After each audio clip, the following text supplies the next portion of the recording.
And Laura, how about you in terms of marketing and outreach? How does people know that gobiernoUSA.gov exists? Because we know that question gets asked a lot, this government resource. What are you guys are doing to make sure people know that you exist? We do a lot of things, a lot of different things. And as Saskia was saying, you know, you have to have this encompassed strategy and be everywhere. Because I think that that's, because you don't have just one audience, you have many, many different audiences. And we have evolved with the audience that has evolved with us. We have, and I will just talk about more of the traditional stuff and then move on to online, but we have a phone number that people can call, and we market heavily. And we answer that in English and Spanish. We have emails that we blast to people in. We have PSAs that we play, and we have the person responsible for them right here, that we play in traditional media and also online. We have a bunch of different things. We also, and you know this very well, have a presence, a personal presence in two of the major annual conferences in the United States by Latino organizations. One is the National Association of Hispanic Journalists, and that is a very big audience of ours because we depend on those journalists to get the information out and help us, obviously. And so that's one of the outreach programs that we have. We also go to the National Council of La Raza annual conference, and that one is not only for the affiliates, which are more than 400, I think, around the United States, but they open this to the public. And through those doors, we see, well, not just us, but the entire conference would see about 25 to 28,000 people in a weekend. So you can imagine that is a major outreach. Obviously, we also do, and I wanted to spend a little bit of time talking about this. We have shifted the way that we produce information with how the audience has shifted a little bit, and the more acculturated, the younger, you know, more affluent segment of the population had sort of reached out to us. We know who they are. We began using social media to engage with these people. We began creating original content only in Spanish at the very beginning, and lately we're also creating this content in English to reach that other sector of the Hispanic population that sometimes is a nexus with the older generation and can bring information to them or can bring a resource to them. We post these articles in the website, our own website, gobiernoUSA.gov, but we also take them to Facebook. We have a Facebook presence in English for Gobierno and in Spanish for Gobierno and in English for USA.gov, and we post both versions there. We have RSS feeds, and we have emails that we send to them. We engage with them in Facebook and Twitter, and lately we market, you know, our videos also and our information in our YouTube channel. So I think that we basically try to do to go where people are, and I guess that's the easiest way to describe this. If you know part of your audience is in this particular environment, you go to that environment to engage with them, and that's basically been the marketing strategy that we used. Great. Kathleen, I need to go back to you because I know you were talking a little bit about partnerships, and I don't want to lose that that thought. And Laura touched upon that a little bit. I will talk about that. Yes, about partnerships and the importance of partnerships, both internally and externally when you're marketing. And I know you did something very interesting with the MBA actually. And if you can share a little bit of that and just tell people how important it is to really collaborate with other groups. Sure.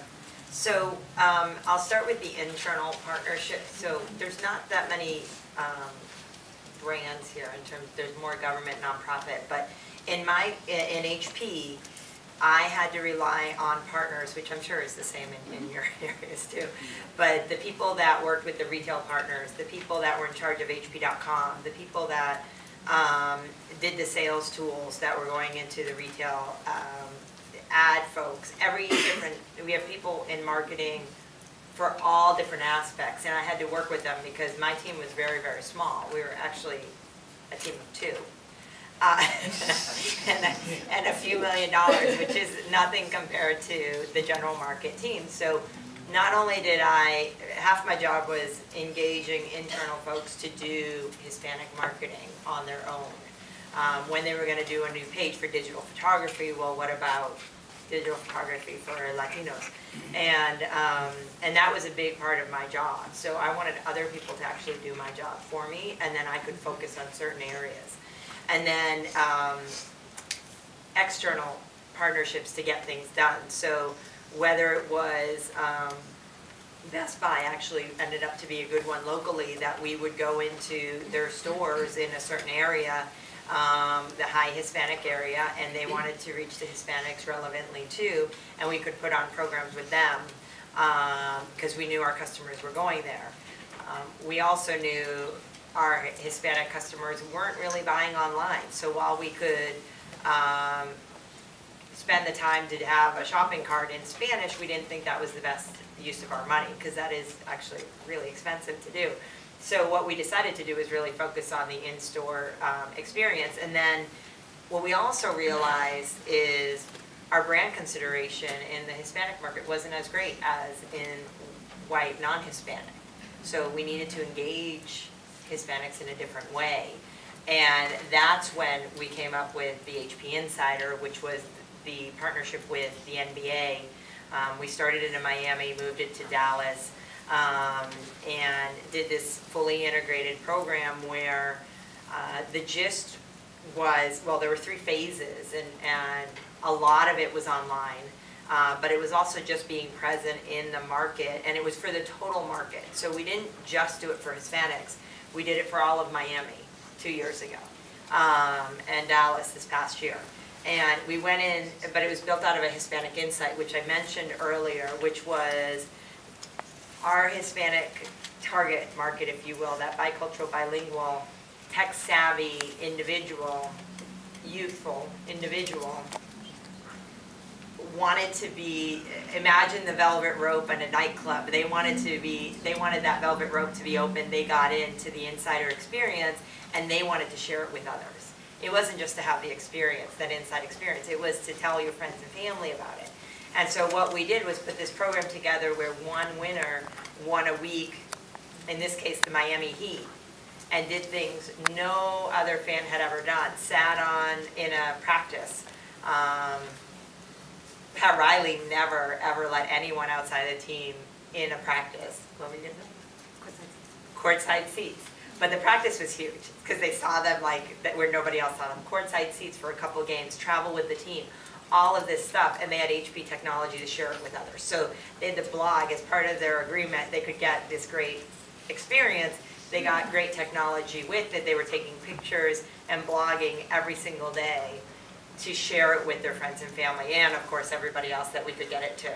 And we evolved that year on year with more of the blogging. So we started out with the insider blogging, which was one of our folks in Dallas this time, and then the winner took over. So the insider we had didn't have a face. As soon as we had a winner, then they had a face and their own voice, and they would share that experience. So, and we never would have been able to do that without a partnership, actually several partnerships for that. The big one was the local team. But it was also being in store and letting people know. We were our media partners online, so we did a lot of online, both regular banner ads as well as rich media, search engine, marketing, all elements, and the website itself, where we drove people, whether it was from the team site or from other areas. We drove them to a site too, and the way they won was they had to actually do a video, upload a video, and tell us why they should win. That could be in either language, English or Spanish, and everything we did was bilingual, everything. So anyone could, feel like we were talking to them. But we really focused on the fans of the local NBA team. And so I think, and the other thing was just the retail partners too. Like, we couldn't have done it without them having this program all over the stores in the area, in the local area. So it was for us critical, especially I think there's certain brands that already, there's an affinity in the Hispanic market for the brand. We didn't have that because we hadn't been effectively marketing to the Hispanics, targeting Hispanics in a relevant way. So of course, it's to be expected that we needed to do a little more work to get there. And we did. And we pushed the needle in brand consideration and engagement with these programs. If I can add, because I think that what Kathleen was talking about is key in partnerships are something that for the folks in the government that may not have like the biggest of budgets, or maybe sometimes nonprofit organizations may not have the biggest of budgets, you know, to get the message out, I think it's a great way to really, again, be where people are. In fact, if I can tell a story about that, Gobierno, early on in the game, this was back in 2006, the beginning of 2006, we got in touch with Univision, and for those of you who are in the marketing arena, you know who Univision is, and it's the biggest player, right? And this was Univision Online. We knew back then they had 30 million unique visitors per month. So that was, we wanted a piece of that audience. But we couldn't pay them.